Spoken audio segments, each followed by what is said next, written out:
Hi, and welcome to this tutorial.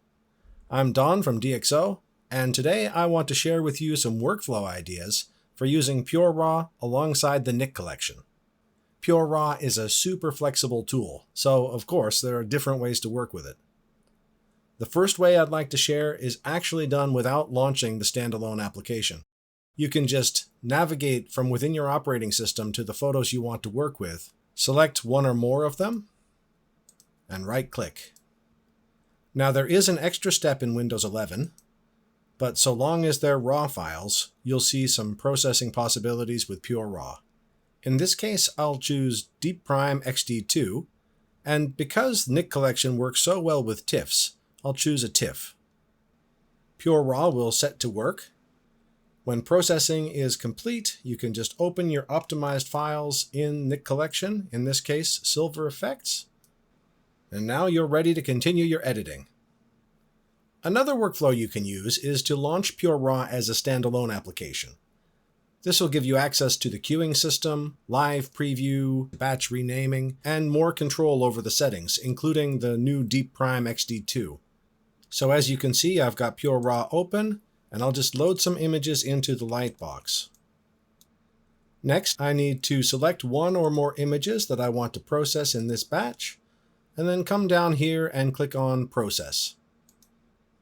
Now there's a separate tutorial for all of these different process settings. For now, I'll just come and check my output settings. With the Nik collection, if I use a TIFF, I can get non-destructive editing, so I'm going to choose a TIFF and turn off the JPEG output. Next, I'll scroll down to the export dialog, and you can see here that Nik Silver Effects is already chosen. If I drop this menu down, you can see there are a number of different applications in here. I have added most of these.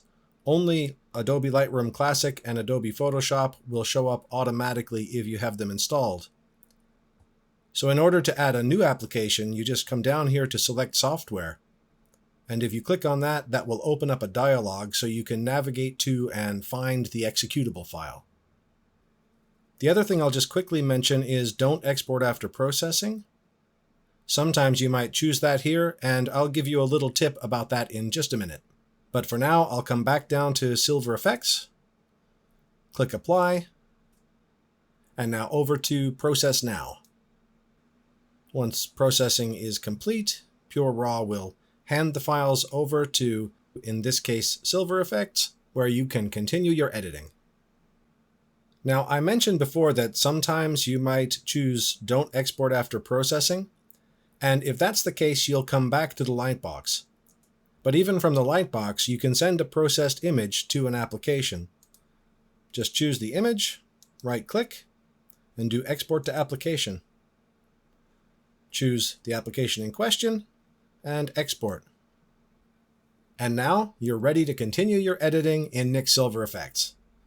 If you have any questions, feel free to visit our website, DxO.com.